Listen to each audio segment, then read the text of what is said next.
Hey, what's up everybody? Video 44 coming at you another video. Alright, so we're doing the food thing. I'm cooking and I'm trying to make some content while that is happening. So bear with me if the sounds a little funny. But what I'm thinking about is something that's pretty conventional for most Laker fans. We're talking about getting some shooters on this team. I haven't put a lot of emphasis on shooting, but I did see a post this morning that said something that I don't know if it was true or not, but it said that LeBron James wanted Joe Harris. Now, do I want Joe Harris? His contract? Not necessarily, nah. Not unless we're bringing back Kyrie Irving with it. But this is one of those situations where it's like, I do think we do need to invest in some type of a shooter. Getting us a knockdown. I know we gave up on 37 is a weapon, Matt Ryan. Not something I necessarily would have did, but I wasn't throwing a fit. But we do need to get Bron a knockdown shooter, somebody who can just catch the ball and shoot it. I know a lot of people are huge on Bogdanovich, but at 34 years old for a first-round pick, Detroit is tripping. There's no way I'm doing that. I understand how well he's playing. I know a lot of people are supporting that, but if there's a first-round pick in that, I'm going to be very angry. So that's one of those situations where it's like that's a no-go. But we can find shooting somewhere. That's not where we end our thought. You just got to canvas the league for situations where you can find a shooter. And that's really the end of the story. I mean, I don't necessarily have anyone in mind that I think we can obtain at this moment. I'd imagine shooting has a nice price tag on it. And, you know, some of the guys that are out there, just shooters were paid a couple years ago. That's the reality of it. There was a huge premium on shooting when the cap was at an increase. Everybody was trying to be Golden State. Everybody wanted to be Dallas. And the problem is some of them dudes still in their contracts right now. So a lot of them were overpaid, and now nobody wants to pay for those contracts. But I think certain teams would probably want to unload some of those contracts and maybe even attach some pick equity to some of the worst versions of those contracts. So that may be your way to get your shooter. Maybe you trade Russell Westbrook for like Gordon Hayward and a bunch of picks or something if they would be willing to do something crazy like that. Not Gordon Hayward, but maybe Gordon Hayward too. He might make sense, but that's not who I had in mind. I was actually thinking Duncan Robinson, to be honest with you. His contract is horrible. It's absolutely horrible. So is Westbrook's. You swap them for one another. You don't want Duncan Robinson's contract, but you also know you don't need a whole lot, given the fact you have Anthony Davis, LeBron James, all on the team right now. You bring yourself him and maybe a first-round pick, or some first-round picks. There ain't going to be one taking Duncan Robinson's contract. But then you have your elite shooter, who's on an extremely inflated contract, but you also have pieces like Thomas Bryant on a lesser contract, Dennis Schroeder on a lesser contract. So for the short term, you can see yourself bringing yourself an elite shooter that can ultimately help LeBron James with some key possessions.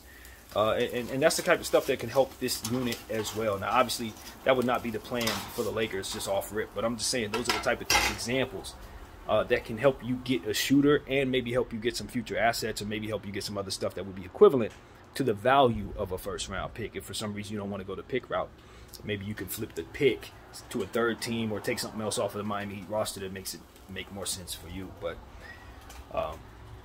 that's something that you could think about, because at the end of the day, getting rid of Westbrook's contract is one of those situations where I don't see how many ways we can get rid of it without attaching picks after this little go-round we've had here. So I don't know if I'm prioritizing getting rid of Russell Westbrook, but that's one thing you can do, I guess, depending on how Pat Riley wants to play it. But, you know, for me, it's like I just want to see LeBron James get that knockdown shooter. Somebody that's not going to be missing very much at all. Somebody we can send to the free throw line no matter what, and count for points no matter what. And somebody who's going to be able to do the job. Now, somebody like Bradley Beal makes a lot of sense to a lot of people. I just look at his age and say no go, but it ain't no worse of a contract than Duncan Robinson's, but I don't think anybody's attaching any pick equity to Bradley Beal. But, you know, these are the type of things where you maneuver, and if you make a couple other moves attached to those moves, you can get yourself all kinds of stuff that can help your situation right now. You just got to be extremely creative with what it is that you're doing. So it's not something I would make that move and then that would be it. No, if I'm bringing Duncan Robinson to me, I'm also bringing other pieces, and I'm flipping some other pieces, and I'm bringing some more pieces, and we're going to have an entirely different team that should be able to help LeBron James win right now and maybe next season as well. And everything would be mortgaged, likely, to make that happen. So, you know, that's not my favorite thing to do. But as I assess what the Lakers could be thinking, I say a knockdown, drag out shooter is something that LeBron James has never had on his team.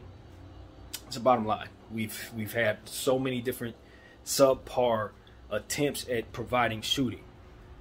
Till I'm of the mindset that we should just have a highly trained shooter on our team, regardless of where the investment is. Because at the end of the day, if you got LeBron James, that's the one thing that you know he can do something with. When he had shooters in Cleveland, it was a wrap. When he had shooters in Miami, it was a wrap.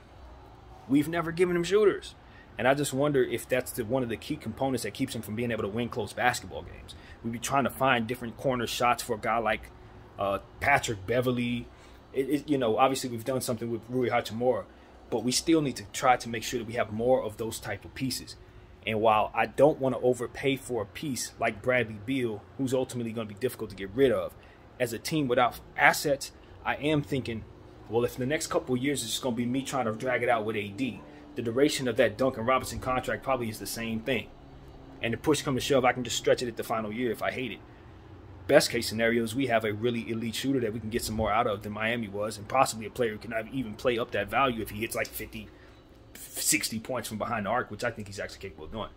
So these are the type of things. So it's like, all right, Duncan Robinson is worthless in Miami based on his situation. You bring him to us, and we actually may be able to get $25, $30 million worth of shooting out of him because he's actually that elite. That's the low-key part about all of it. So he can't play defense worth a damn, but who cares? We got Anthony Davis. You see what I'm saying? It's like it's a different situation.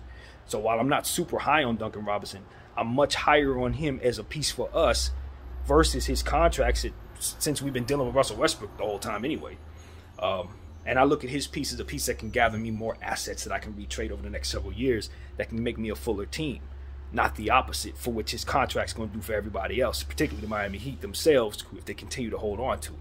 So it's like, I don't know. I'm always trying to scheme a way to get future assets in our situation.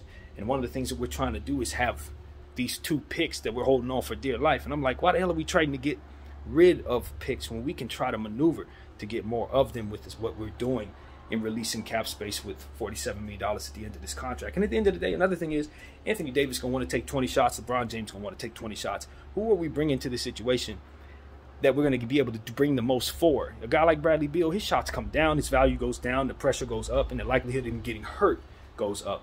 You know, it's that kind of thing. I don't want a contract like that, even though it may be a much better player than, say, a Duncan Robinson. Is he a much better player when you bring him to this system? Don't you think you should find a piece that should make more sense for what it is you already have if you're going to go forward with it? And then what can that piece do for you really, if not bring other pieces as well? That's what a Duncan Robinson contract does for you. I look at a guy like Evan Fournier, and I say the same thing. I don't necessarily want Evan Fournier at all. But Knicks have like 7 picks. If they swap, like if they give me 3 of them picks, I can pocket 1 of them, trade the other 2 for equivalent or whatever the heck I want for this season. And then I walk away with Evan Fournier, who's horrible on my books, but Anthony Davis, LeBron James in place with a bunch of future assets that can help me do more things in the future for this same core that's going to want stuff no matter what. So these are the type of things that make you more flexible, even though you're bringing in a contract that would, in theory, kill your flexibility. So I think that that's a strategy for the Lakers that they should explore. And don't assume that just because you're doing that, that you're not bringing yourself enough to win this season. Because if you tweak it right, you actually are. So it's a really it's a complex thing. But in my head, if you do it just right, you're not only happy this season, but you're happy with future asset seasons and all of that as well. Just by making the right type of move in this situation, especially if the piece you're bringing isn't exactly dead weight. And I think a Duncan Robinson piece for LeBron James is not dead weight.